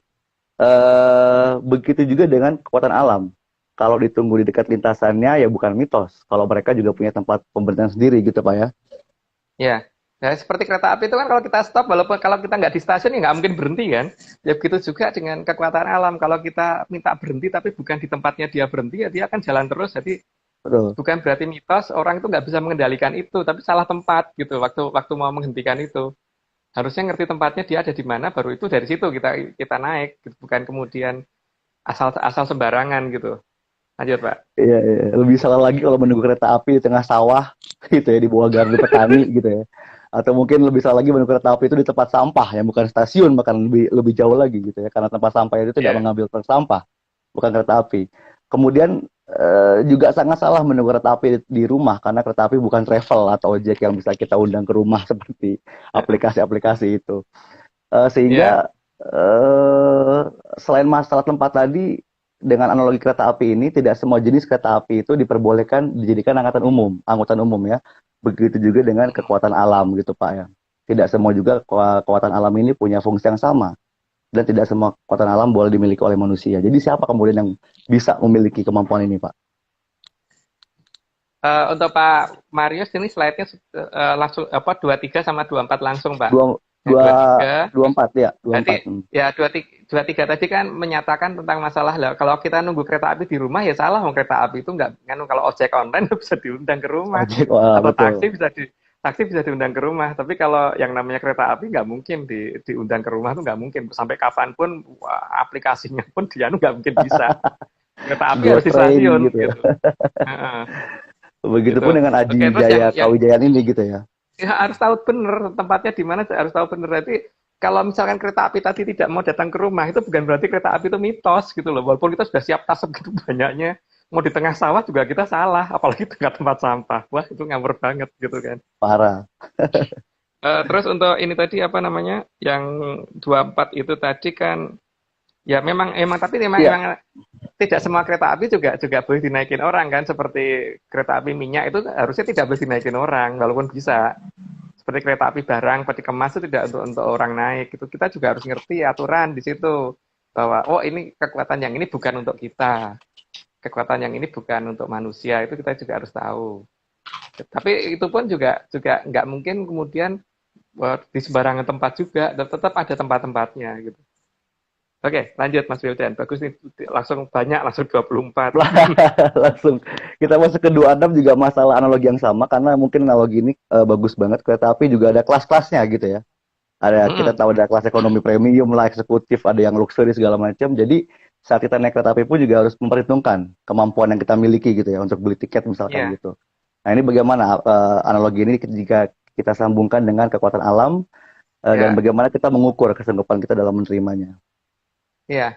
Kan kadang-kadang orang itu nggak bisa ngukur di situ itu kan, bahwa dia memang merasa bahwa eh, kereta apa namanya dia sanggup. Nah, masalahnya di sini yang kalau merasa sanggup, kalau orang Jawa ngomongnya rumongso bisa nih ora bisa ngrumangsani atau merasa sanggup tapi tidak merasa bahwa dia sebenarnya nggak mampu gitu kan. Itu bahaya kalau seperti itu. Karena di sini kan memang ya kenyataannya kereta api pun yang manusia bisa lihat itu ada level-levelnya, ada yang ekonomi, ada yang bisnis, ada yang eksekutif, bahkan ada yang mungkin super eksekutif gitu kan. Jadi kalau kita duitnya terbatas, kita hanya bisa naik yang ekonomi atau mungkin kita hanya bisa naik yang bisnis gitu kan. Nah, begitu juga dengan kekuatan alam, ya bahwa kita harus ngerti bahwa kemampuan kita di mana. Itu sebenarnya ada petunjuk sudah di zaman dahulu yang dinamakan sastra Jendro itu ada petunjuknya, tapi cuman masalahnya kan petunjuk itu saat ini sudah hilang. Nah, makanya mari bersama-sama kita munculkan kembali gitu loh, supaya ini tidak dianggap mitos lagi. Gitu Mas Wildan. Iya, Lanjut. iya, iya. Betul, memerlukan usaha bersama itu Pak Eka. Karena ya tadi masih dalam analogi kereta itu tadi ya, eksekutif pasti biayanya akan sangat mahal, sehingga kalau uang kita kurang, maka kita bukan berarti tidak ada kelas eksekutif, tapi kita tidak mampu Enggak. untuk membeli tiket Ya, kereta eksekutif gitu ya, kurang lebih seperti itu. Juga berikutnya, masalah kita terlambat menerima apa namanya kereta itu bukan karena tidak ada jadwal keberangkatan ya, tapi karena kita yang gagal untuk kemudian datang tepat waktu gitu ya di peron stasiun ya, misalkan seperti itu. Jadi coba kita masuk ke slide 29. Ini terkait dengan Ya, stasiun itu juga Mas. punya pintu masuk dan pintu keluar ya. Ini dua, Jadi jika tidak Wildan, ini masih ya 27 kan? 27 atau 28 ya? 29 Pak. 29 langsung kita masuk ke 29. 29 Pak Marius, ini terkait dengan pintu masuk dan pintu keluar. Maka jika kita tidak bisa menemukan pintunya, stasiun bukan berarti nggak ada kereta api gitu ya. Begitupun Ya, jika kita mencari kekuatan alam, maka pasti ada tempat pemberhentian dan gerbang masuknya, Pak Agung. iya, Jadi kalau iya, kita tidak mampu membedakan mana yang gerbang dan mana yang bukan gerbang, bukan berarti nggak ada kekuatan alam itu. Tapi kita yang tidak mampu gitu kurang lebih Pak ya. iya.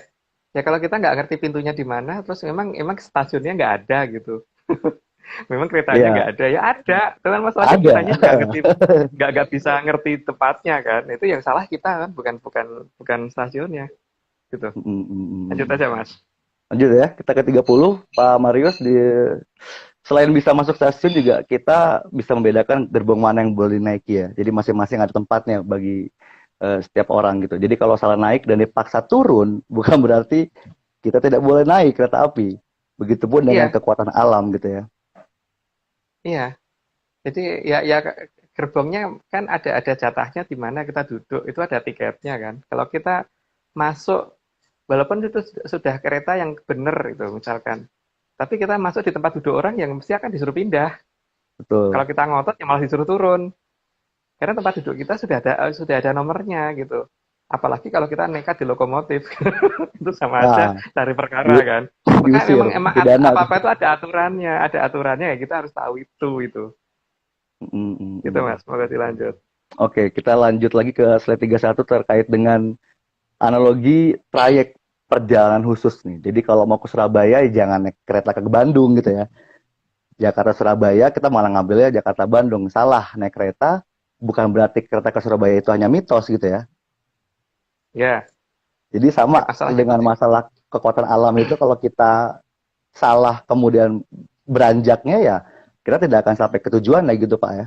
Iya, kalau salah kalau salah startnya ya berarti kita memang akan salah salah arah dan salah tujuan kan.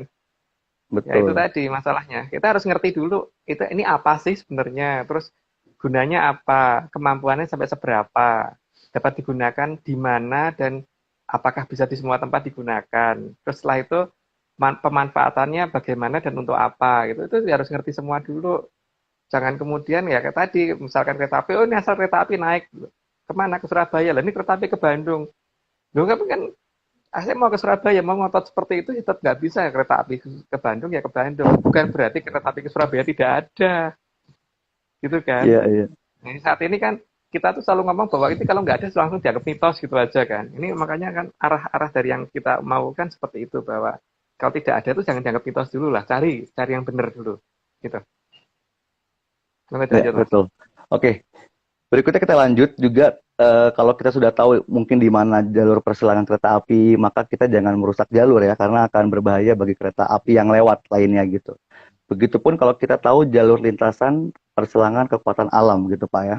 Maka jalur itu pun jangan kita ubah-ubah supaya tidak mengganggu dan tidak berbahaya bagi kehidupan di alam raya ini gitu Ya. Pak. Supaya tidak ada benturan. Wah, slide-nya Supaya benturan tidak gitu ada tuh, serem, benturan. mengerikan Nah, sekali. karena kalau ada Gimana kalau alam benturan kan, seperti itu gitu ya? iya. Ya, tugas manusia itu mengatur, bukan untuk membenturkan kekuatan alam itu. Jadi ya kalau kita ngerti, jangan jangan kita nunggu di situ atau biar dia berhenti di situ terus kita benturkan itu kan kita salah ya. Walaupun setelah dibenturkan dia akan berhenti, memang iya, tapi kan korban pasti ada kalau seperti itu caranya. Jangan seperti itulah caranya. Gitu. Ini Mungkin lebih ke dilanjut mas. meminimalisir korban dengan manusia-manusia yang tepat gitu, yang berangkat dari Ya, start yang baik gitu. Berikutnya ya, kalau kekuatan alam sudah didapatkan, Pak Agung, maka kita wajib untuk mengendalikan agar kekuatan alam tersebut bisa berjalan di jalur yang benar dan tidak berbahaya bagi orang lain, Pak. ya, Monggo, silakan. ya. Ya itu tadi, kalau misalnya kita jadi masinis kereta api kan ya kalau bisa kita kan walaupun jalur itu untuk kereta api ya, tapi kan kadang-kadang kita tuh juga harus melihat bahwa ada mobil mogok di situ nggak bisa jalan, ya jangan bablas saja gitu loh. Ada saatnya memang kita harus melanggar aturan sedikit dengan cara ya mungkin melambatkan atau berhenti dulu supaya orang tadi lewat gitu kan. Jadi kadang-kadang memang harus ada aturan yang kita langgar, tapi melanggarnya itu bukan untuk merusak orang banyak, tapi untuk bagaimana supaya kehidupan ini bisa berjalan gitu.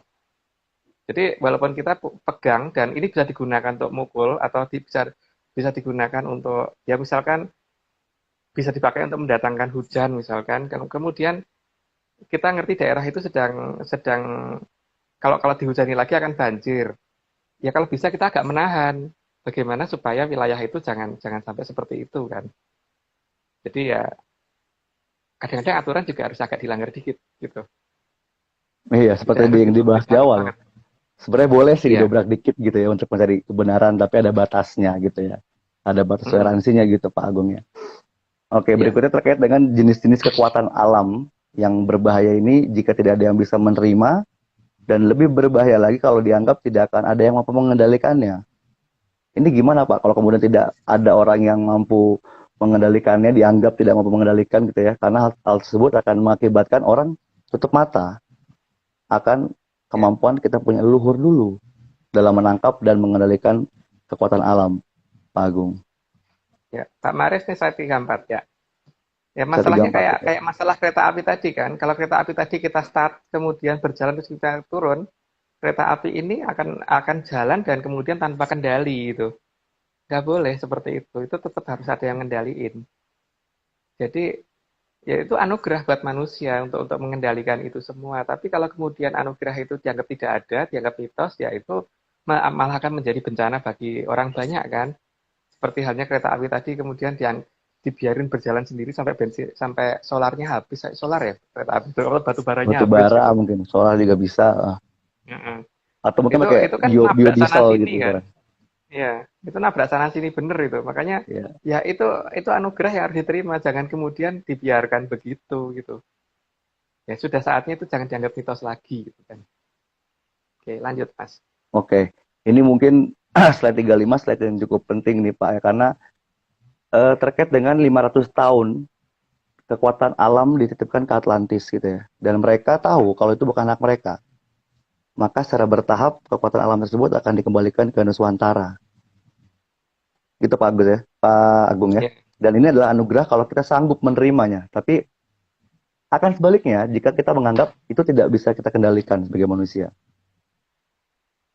ya inilah karena perubahan peradaban ini karena semuanya pro ajaran barat yang menganggap bahwa itu tidak mungkin dan itu tidak ada gitu kan. Ya makanya seperti Amerika teknologinya maju tapi topan tornado tetap aja di sana. Tapi dulu zaman Prabu Erlangga itu kan eh, ada angin gending yang dibatasin cuma hanya boleh bergerak di daerah sekitar wilayah tertentu. Enggak mau nyebut nama wilayahnya nanti tidak rame.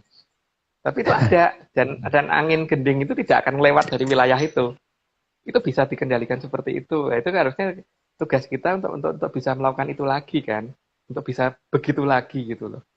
Karena kalau kalau itu semua nanti dikembalikan satu persatu ya, kalau kemudian dianggap cuma mitos ya berarti malah akan jadi bencana yang urut-urutan datangnya. Jadi jangan sampai kemudian ini loh, kalau di Jongko itu kan akhirnya tertulis dahulu kang tumekeng tanah Jawa, lon-lonan sansaya dangu sansaya andodro. Jadi bencana yang datang di tanah Jawa pelan-pelan makin lama makin tidak terkendali. Jangan sampai seperti itu.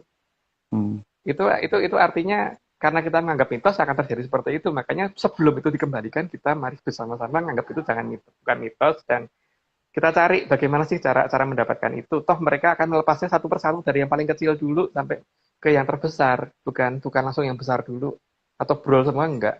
Mereka juga ngerti. Jadi mesti pakai urutan tertentu. Tapi yang kecil pun kalau dibiarkan lari-lari sana ke sini ya akan jadi bahaya, Pak. Gitu ya. Mau Hmm. dilanjut. Iya, slide berikutnya ini, wah, karena para empu zaman dahulu ini kan mengambil kekuatan alam dan disimpan dalam pusaka gitu Pak ya. Maka jika pusaka tidak bisa mengatasi keganasan alam, jelas itu bukan pusaka. Nah, ini kira-kira gimana Ya, penjelasannya Pak Agung? nah kalau orang punya pusaka terus kemudian rumahnya kebanjiran tuh aneh, Pak. Hmm. Karena harusnya kalau orang punya pusaka nggak mungkin kebanjiran. Minimal itu. Makanya kalau orang punya pusaka tapi kebanjiran, ada dua kemungkinan bahwa ini mungkin yoninya sudah nggak ada, atau pusakanya layak dipertanyakan itu pusaka atau bukan gitu kan. Saya tidak ngomong itu palsu loh ya, tapi ya Hmm. aneh aja kalau saya karena eh, di tempat saya di Jogja dulu ketika terjadi gempa, tetangga rumah pada berantakan, rumah saya nggak goyah.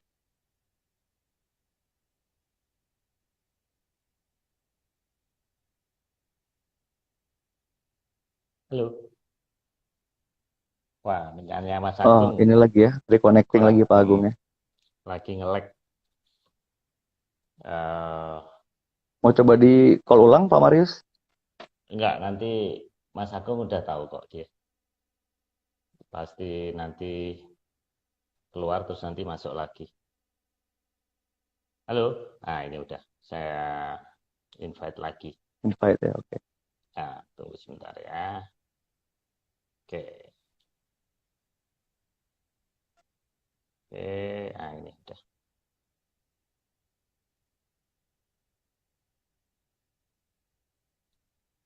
Wildan dibaca teksnya saja, soalnya masih ada 10 lagi, nanti nggak 10 lagi, selesai. betul Pak. Nah, yang jadi biar cepat, nggak usah Ya. dikomentari kebanyakan nanti, karena jatah kita 1 jam. Oke, kita tunggu ya, Mas Agung Wow, ya. kita udah telat nih ya.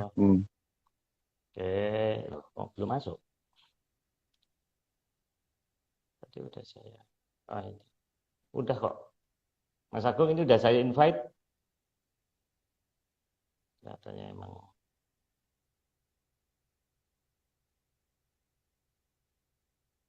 Oke. Mas Agung. Ya, kita tunggu lagi. Tadi saya remove lagi, saya invite lagi 2 kali.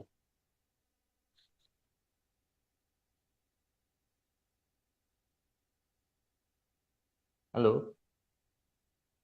Di tempat Wildan kelihatan nggak? Wildan, Mas Agung? Nggak kelihatan ya? Enggak ada Pak, cuma 2 slide kita berdua aja. Oh iya, sama. Ini sebenarnya udah tulisannya invite ini. Masih terkendala jaringan berarti. Ah, sebentar ya.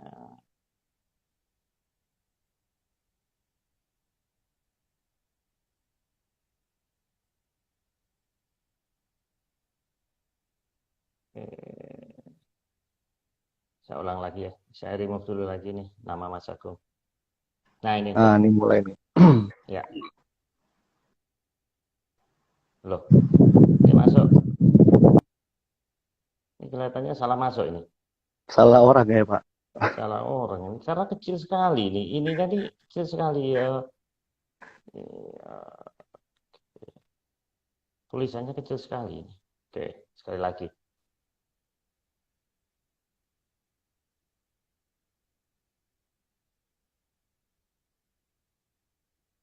Lihat dulu. Sutejo Agung Bimo. Tunggu ya. Rekan, harap bersabar. Mohon maaf. Sutejo Agung Bimo. Oke. Ini mungkin HP satunya lagi. Mungkin Mas Agung.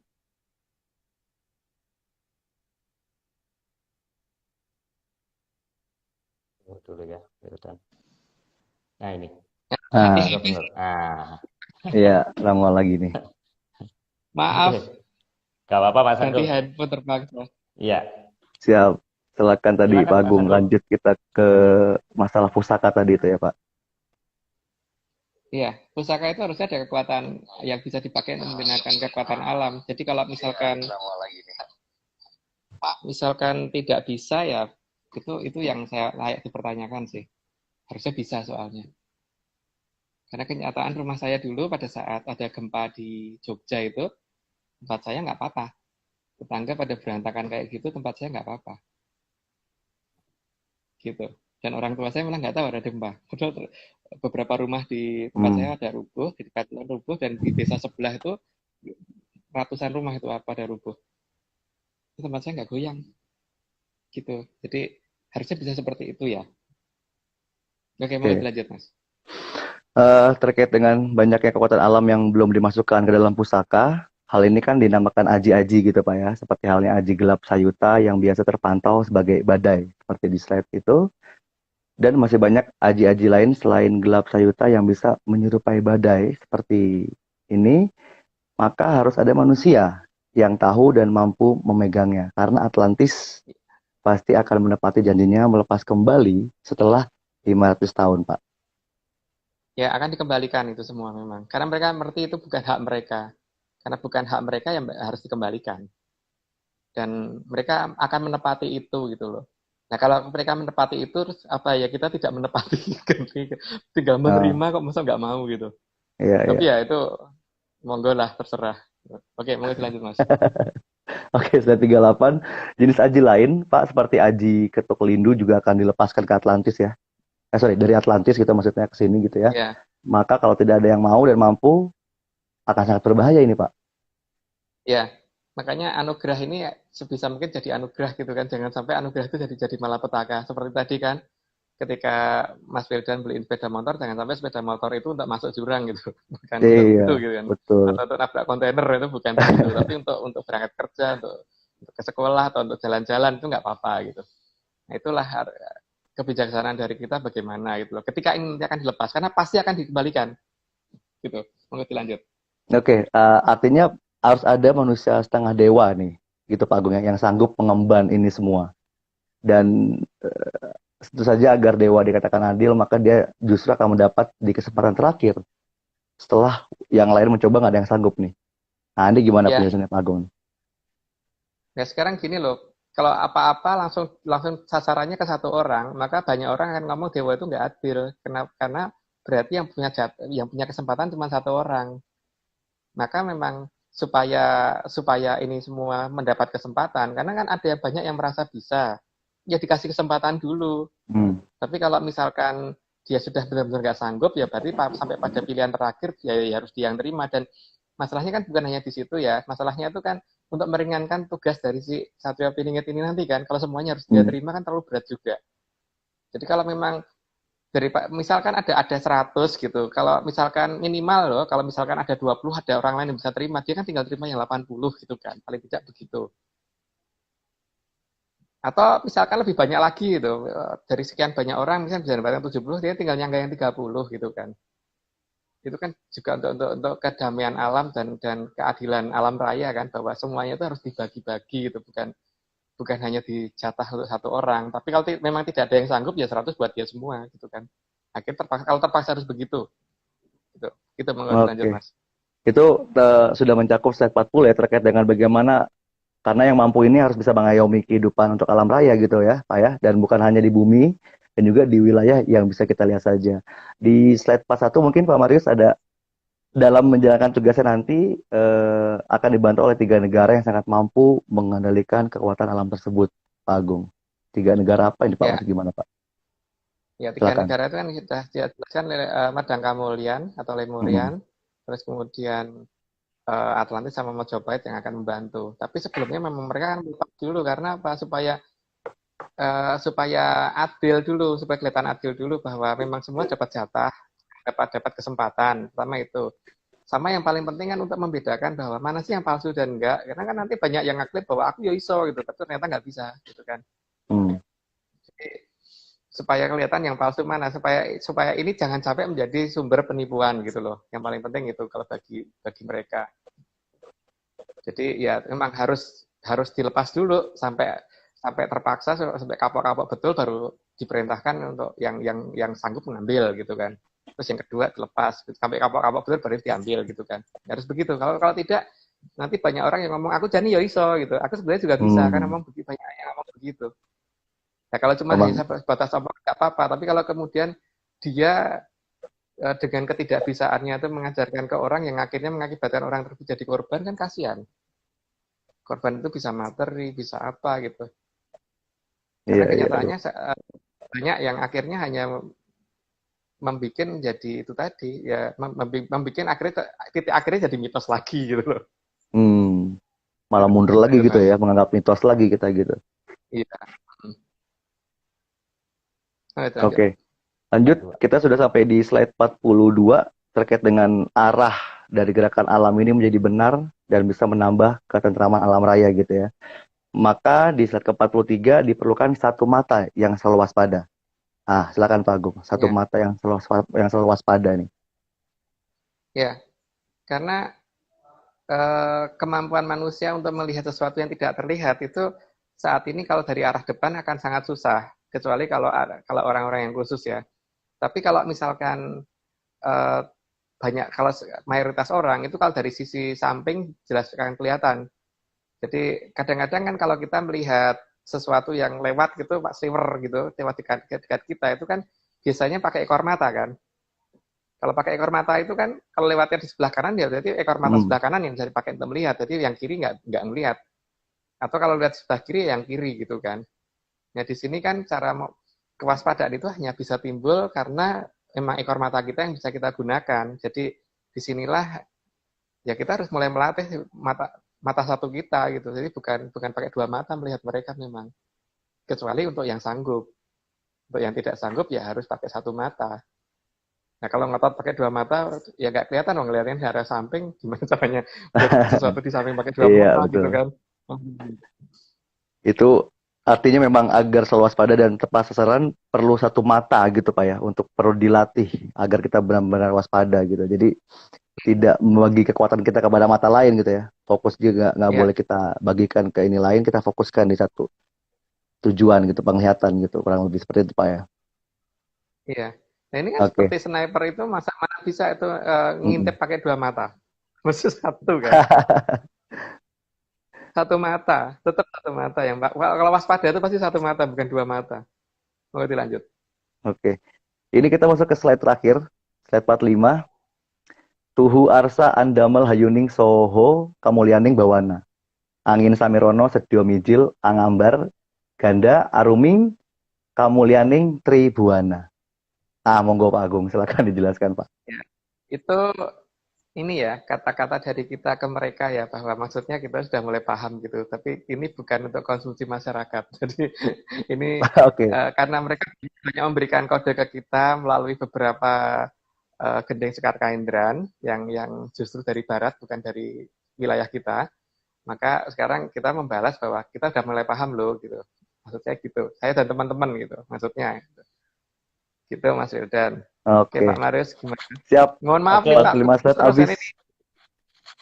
oke, Oke, Pak Dari Marius Wildan, silakan. makasih. Jadi Wildan Sama-sama Pak ini Marius. masuk generasi milenial rekan-rekan, jadi ya gayanya begitu gitu. Jadi ya nggak apa-apa, generasi penerus Atlantis nanti yang ke depan. Iya, masih banyak perlu belajar gitu Pak Marius ya. Makanya Ya, perlu bimbingan juga dari senior-senior gitu. ya, oke, nggak apa-apa. Memang ya tahapannya iman itu kan beda-beda, Wildan. Nggak apa-apa. Nanti nggak usah terlalu ini rekan-rekan apa gaya orang itu kan masing-masing. Ada yang apa lugas, ada yang Wildan itu mungkin terbiasa moderatori ya Wildan ya, moderatori dalam Betul Pak ini. Marius, lebih terbiasa memoderatori Oke, karena bawaan Mas Ag- dari dulu gitu. ya, Silakan ya. Mas Agung ini masih rangkaian Sabdo Palon. Minggu depan apa Mas Agung topiknya? Jaya Anggota balik. Ya, jadi Jaya Anggota balik itu nanti partnya paling banyak Pak. Karena Hmm. di situ kan yang diumumkan di rapat kepanasan yang akan dikembalikan ke kita apa saja itu mulai akan kita ungkap satu persatu, walaupun mungkin tidak semuanya Pak ya, tapi Mm-mm. yang kira-kira bisa membahayakan itu apa, itu aja yang kita akan coba ungkap Mm-mm. melalui Jaya Anggota balik. Jadi supaya teman-teman mulai bersiap-siap bahwa nanti mungkin akan di start bendera akan dikelebet itu mungkin mulai minggu depan, tapi ya memang semuanya itu kan tidak langsung besar, jadi mesti dari yang kecil dulu dan secara bertahap. Semoga ini nanti menjadi anugerah bukan menjadi bencana gitu, maksud saya begitu Pak. Mm. Makanya minggu depan ketika bendera dikibarkan nanti sudah saatnya kita jangan menganggap itu mitos lagi. Jadi minggu depan mulai cerita Jaya Anggota balik dari part yang pertama sampai nggak tahu ganti ke berapa. Pokoknya kira-kira ya kalau sudah pada bosan ya nanti kita ganti. Gitu aja. Mm. Tapi kelihatannya Mas Agung, ini ada yang tanya, bahasan-bahasan yang Mas Agung kemukakan ini ada kaitannya dengan dinamika yang terjadi di masyarakat atau fenomena alam. Itu betul nggak Mas Agung? Memang iya. Karena kan apa yang kita ceritakan ini berdasarkan apa yang runtutan yang sudah diumumkan di kayangan rapat kepanasan, dan kita ngerti bahwa tidak semua masyarakat bisa mengakses sampai ke kayangan rapat kepanasan. Musyawarah Agung di sana tidak semua orang bisa mengikuti. Maka kita berusaha untuk menjelaskan di sini dengan bahasa kekinian yang bisa kita terima, yang bisa diterima orang gitu kan Pak. Cuman ya kita tuh menginginkan bahwa ini semua nanti jangan jadi bencana gitu loh. Ini semua itu anugerah. Tapi kalau berubah jadi bencana, paling tidak kita sudah siap. Karena apa? Mungkin karena kita tidak sanggup menerima itu atau tidak menganggap itu tidak ada. Yang bahaya itu kalau menganggap mitos itu loh, Pak. Karena ya itu tadi. Ya, karena salah tempat, salah aturan, salah apa itu ini kata pengantarnya hari ini gitu kan. Jadi pemilihan topik dan bahasan Mas Agung ini sebenarnya boleh dibilang setengah ramalan gitu, Mas? Atau kalau dikatakan ramalan kan saya ini bukan peramal, Pak. Tapi kalau dikatakan ramalan bukan, karena sesuatu yang sudah direncanakan oleh leluhur itu kan tinggal menjelaskan. Jadi kalau ramalan itu kan sesuatu hal yang tidak diketahui sama sekali terus tiba-tiba akan terjadi gitu kan.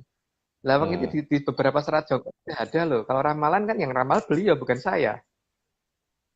Gitu. Ya seperti gini, kalau Pak Marius naik mobil menuju ke kantor gitu. Mobil itu pasti nanti sampai ke kantor gitu kan. Apakah orang yang ngomong bahwa Pak Marius ini naik mobil pasti menuju kantor, apa itu meramal? Kan enggak. Memang akan menuju ke situ kan. Jadi bukan ramalan. Emang itu akan terjadi gitu. Akan terjadinya itu karena memang arahnya udah ke sana, dan itu berarti bukan saya meramal, tapi cuman saya membaca dari kebiasaannya Pak Marius seperti apa, misalkan seperti itu kan. Seperti Pak Marius kalau menuju ke ruang makan, oh ini pasti lapar nih, Bapak makan gitu kan. Bukan berarti saya ngeramal Pak Marius bahwa dia sekarang sedang kelaparan, bukan. Tapi memang Pak Marius kalau menuju ke ruang makan dan ngambil piring itu pasti lama mau makan, itu pasti lapar. Gak mungkin Pak Marius kalau nggak lapar ngambil piring gitu. Oke. Gitu kan Pak? Iya. Cuman masalahnya kemudian kan dianggap peramal kan itu salah. Memang bukan ramalan toh Pak? Kayak gitu itu. Memang ini hanya cuman Mas Agung yang sanggup menjalankan ini, jadi udah Mas Agung teruskan aja lakonnya lah ya, nanti malah pusing nanti saya. Ini saya bikin slide dari Mas Nogo dan Pak Iwan aja udah pusing, apalagi Wildan yang baca. Jadi saya udah cukup Mas Agung aja udah yang bagian menjelaskan. Oke Mas Agung, Wildan, thank you ya. Makasih rekan-rekan semuanya, Mas Nogo, Mas Iwan, dan Rahadian yang upload teks. Terima kasih, kita ketemu Rabu minggu depan. Salam menyan. Salam menyan.